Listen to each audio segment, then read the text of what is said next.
Welcome to Preparing for the Unexpected. Today we are talking with Heena Patel, and we're going to be talking about scenario testing with AI. Heena, you had a great segment earlier where we talked about the pros and cons of the human element, and you have pros and cons with using AI in testing, right? I do indeed, Alex. Yeah, I do. So why don't we start? What are the pros? Let's go with the pros. Let's go with the pros. So I've got a few. So I'm just gonna reel them off here as well. But from what I've seen so far, is one of them is the advantages of using AI with scenario testing, the sheer speed and scale. I think everyone will probably agree with me here as well. But it can run huge complex scenarios in seconds with plenty of variables for a human to look at as well, versus the human element in terms of the time, the thinking process, thought process, the adaptability, the blind spots that a human can actually miss as well in terms of looking at those variables for the, not just speed and scale, but the content of it as well. So, like I say, complex scenarios in a matter of seconds and really sort of pinpointing like light bulb moments going, okay, I didn't think of that. So it just really highlights your thought process a lot more. And it's clear, it's concise as well. But depending on what your input is, obviously into the machine, it's a model. At the end of the day, it does what you tell it to do. So, but it's just the fact that you can run it in seconds as well. You could have an output, something that from a human element, where we discussed earlier, would take hours or possibly a couple of days, etc. So you're reducing that time constraint as well.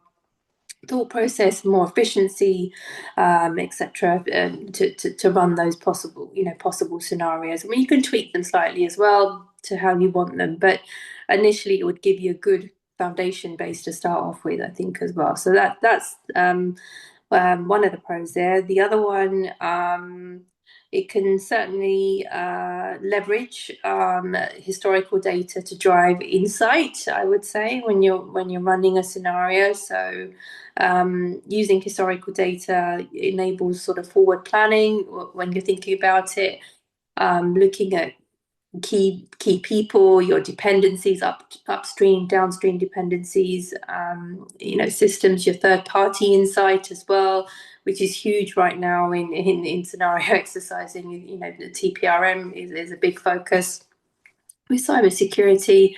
It just gives you that level of being prepared and the response in greater detail, I would say, when running those exercises, going back to cleaner results as well. So, but also, I think it executes in the same pattern. So if you're looking, whilst we shouldn't actually exercise scenarios in the same pattern or in the same format, because it can become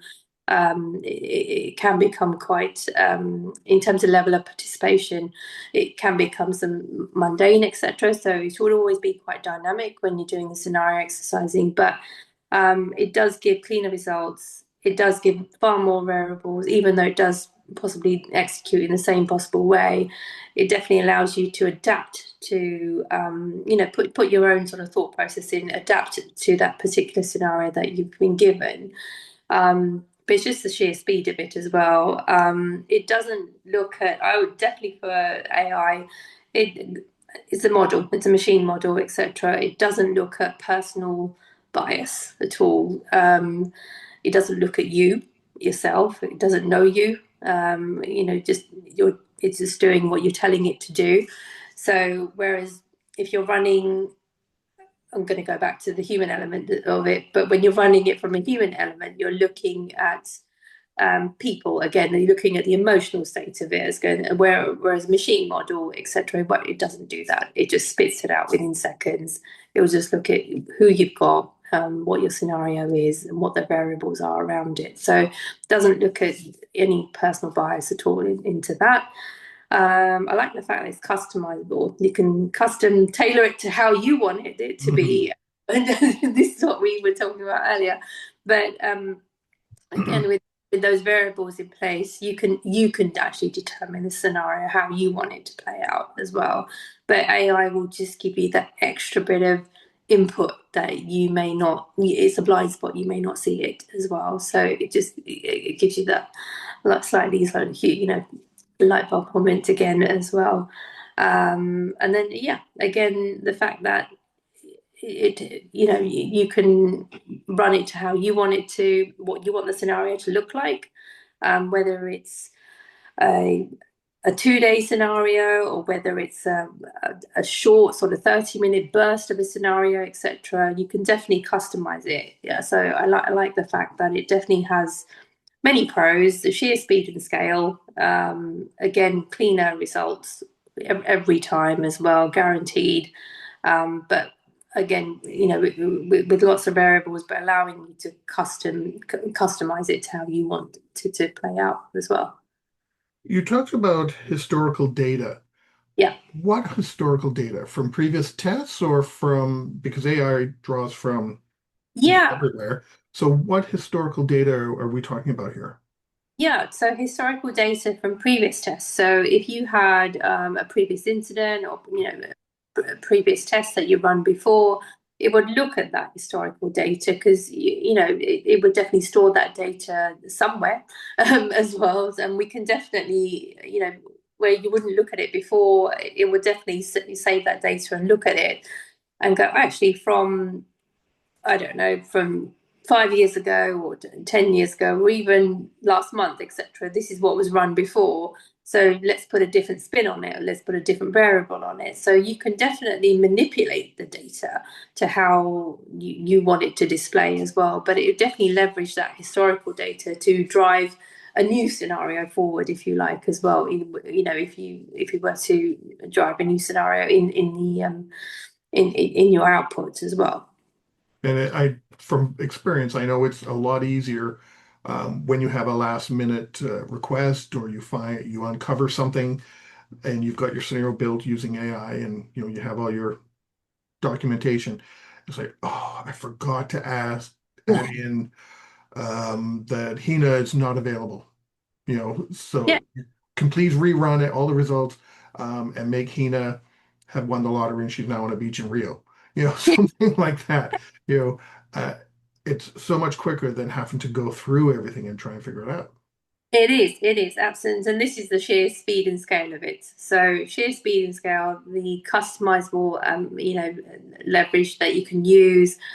Like you said, exactly that. You can, take people out, take systems out, etc., third parties out, put last minute bid in, say, for example, you know, Bloomberg, for example, is not available or something like that, and something's happened to this, so it will definitely rewrite that within seconds. And like I say, it would take a human a few hours maybe, or manpower time, etc. So you're reducing that, I think, as well as efficiency. You're increasing that efficiency. And I'm going to have a bit of a bridge here in this one between pros and cons. Yeah, With I guess it's kind of a con that you really do need to still review and read the output yeah, because if you don't, it could be stating something that's incorrect that you move forward with, and you could make yourself look like you don't know what you're doing in a room full of, management, yeah, leaders, whoever is sure, there saying, yeah. that would never happen here. Where'd you get that from? You Yeah. still need to do your validation. You do. Validation comes with everything, whether it's the human form or the AI form. Your validation is key to your testing every time as well. You must validate it as well. So I think, I mean, and we will touch upon it, but it's definitely enables you to, for time in terms of time constraint, manpower, time, efficiency. It definitely gives you that leverage, I think, with using AI in scenario exercising, I think, as well. So yeah. Well, now that I've kicked off the cons, what other cons are there? Yeah. So well, there's a few. So I think Let's just say if we go back to the emotional state of it, so I think I put in, lack of real world intuition. So if we talk about that, when you run a scenario from a human element, you always look at you're sort of mindfulness of the emotional, or the emotion of the actual scenario that you're playing out, as well. So from an AI state, they're not going to look at it. It's not going to look at that variable at all. So it can't grasp the nature of the actual emotional state that human beings will actually have in a room when you're testing that particular scenario. It could be a sensitive one, albeit, like I say, all scenarios are fairly dynamic as well. You don't know what you're going to be faced with, as well. And in terms of, where we've had real world events as well, we're involved, people, sort of catastrophic disasters where we've had that as well. It doesn't grasp the emotional state of how people will actually feel, I think, as well. So it doesn't have that intuition at all. So it will just spit it out, the actual scenario. And like you said, you validate it, but it will just spit it out. It won't take into effect any of that emotional state like a human would. It You has might. no human element. So it does. Oh, no. Um, no, absolutely right. So that's one of the things. The other thing I think is in terms of risk of overuse, or again, we talked about the historical data, so it can have the risk of overuse of that historical data and past data. History doesn't equal the future here at all. Again, AI can't predict the future. It can spit out some scenarios out there, etc. But humans as well, we don't know what we're going to be faced with. Disruption often comes to us from events which are not known to us. Again, we can't look at every eventuality or every variable as well. Sometimes when you're using the AI for scenario testing, it becomes on that over reliance part of it or past data. It can leave organizations exposed to possible new risks. They're often overlooked because you're the over reliance of the data that you have from the output of the AI. So it definitely, yeah, you're almost over trusting the AI output as well, and this is where the validation comes into place as well. So you've got to validate it, I think, every time. Human vetting does need to be applied, and again, the validation. Otherwise, you're essentially you're doing your scenario testing, you're building your BCPs, BIAs, etc. On very shaky foundations, I would say as well. AI doesn't validate. It'll give you it was an enabler, but it definitely certainly doesn't validate in the way a human would actually validate, that as well. One other piece I would say as well is probably around governance piece, actually, sensitive data governance piece. The practical concern would be where it's tied to individuals, who owns accountability. There's always that question where you trust the AI, you're building, you using the scenario exercise, AI for scenario exercising, but who's accountable for it? So it doesn't hold the individual accountable for that. There'll be privacy and governance challenges as well with regulatory bodies. You'd have to take that into account when you're scenario exercising with AI. So it all ties in quite nicely, I think, as well, where you're not looking at the mindfulness of the human element as well. Real scenarios do involve fear, confusion state as well. A lot of fatigue, depending on the incident crisis that you're involved with as well. Miscommunication, easily done. Human error element of it as well, but even the AI piece as well. So, that's the cons of it. It doesn't factor those sort of variables in, I would say. And I guess it also can't challenge. That's No, what, which is what you really want to be doing yeah. in a scenario. So in any scenario, you even in a real life crisis, to be fair as well, you're always going to challenge those questions, etc. Scenario tabletop exercises or even practical ones, you're always going to throw those injects in. You're going to challenge that as well, and the AI, like I say, it's just a machine. It will do what you tell it to do. So it's not going to challenge it as much. It'll throw in some questions, etc., but it won't really challenge it any further than that. It'll give you what you need to know, I think, as well. And but what you do with it is up to you, and the human itself. So to validate that. What about the different styles of tests? Can you use AI differently for all of them, or do we use it the same way for every single one? The reason I'm getting at is you may be using AI differently if you're doing a talk through or a walkthrough tabletop type Yep. versus a full simulation. I think I think you can use AI for both. I think you can, as long as you put the correct input into the AI, it will definitely give you the output that you're looking for as well. So you can use both for a walkthrough or, like you say, a tabletop, a practical led one.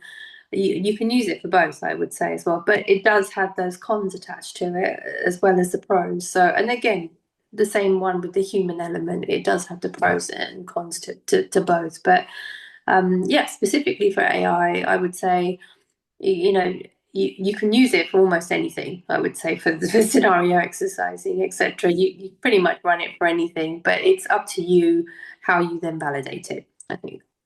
Yeah, I was just going to say it's like you can use AI for the creation and the administration Yeah. tasks, the stuff that, no one likes. Let's face it, no matter how many tabletops I do, I still, want to bang my head against a wall when you have to do the admin stuff of everything. But you have to use your own experiences and those of your colleagues to input that human element, which is what we talked about in the previous Yeah, episode. yeah, no, absolutely. So you going back to the emotional state of it as well, and speaking on past experiences and the different elements and variables that we have as well. So AI can't do that. Like you say, it'll give you the creation, it'll give you the idea. That's great. But then it's up to you how you play it out or how you vet it or how you validate it, etc. It definitely requires the human element to test that validation. You know, probably on a note, I would say, you know, for me, like AI is an enabler. It's not a replacement for humans at all, not anytime soon. Um, it provides definitely a voice around the table. A friend said earlier to me, last week, we were discussing it, and he was saying, yeah, it definitely provides a voice around the table for sure, but it's an enabler. I feel, expands what we can test. It's definitely there. But then I would say humans, for us, we define and how we respond to it. So in our resilience field, Alex, we need both. Right, I think as well that's my sort of take on it. We definitely need both. Yeah, it definitely enables us to expand on it, think about those variables, those blind spots, challenge our weaknesses, etc. But in terms of vetting, validation sort of thing, testing that validation response, that is down to the human, I would say as well. Yeah, I've used AI that way, to help me find the blind spots with criteria or whatever I put in there. Comes up with some great scenarios, fantastic results for many tabletops that I've done. But I have to go through it and say, I need to shock Heena because, she's the know-it-all here about all business continuity in this organization. We got to do something that, takes Heena out or reduces her participation level, something, and AI can find, well, based on what you told me, Hina is really focused on this one area. That's where she's the only person there. Oh, really? Yeah. I didn't know that. And not that I'm having a conversation with AI, but it's like, oh, I didn't know she was. But using that can help you find those, like you said, blind spots that you didn't know were there. It's like, oh, wow. And that's what it's there. So it's definitely an and that's what going back to what I said earlier. It's definitely an enabler as well.